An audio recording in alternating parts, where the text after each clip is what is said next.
વલસાડમાં પૂરગ્રસ્ત વિસ્તારોમાં સેનાની ફ્લડ રિલીફ ટીમને તૈનાત કરવામાં આવી છે। ફસાયેલા લોકોને સુરક્ષિત સ્થળ પર ખસેડવાની કામગીરી શરૂ કરવામાં આવી। જરૂરી જીવન રક્ષક સામગ્રી પહોંચાડવા માટે સેનાની ટીમો કાર્યરત છે। વહીવટીતંત્ર સાથે સંકલન કરી રાહત કામગીરી ઝડપી બનાવાઈ છે। વરસાદ અને પૂર જેવી સ્થિતિને પગલે વલસાડ અને નવસારીમાં પણ ટીમોને મોકલવામાં આવી છે।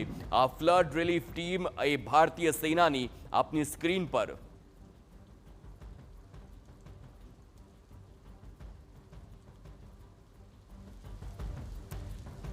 તો સતત અલગ અલગ ટીમોને ગુજરાતમાં ડિપ્લોય કરવામાં આવી છે।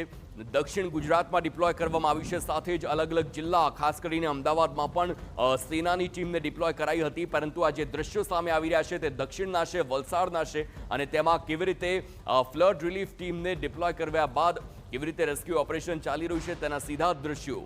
પૂરગ્રસ્તમાં લોકોની મદદે પોલીસ પણ આવી છે। કેરગામમાં પોલીસે મૂકબધિર બાળાનું સુરક્ષિત રેસ્ક્યુ કર્યું છે।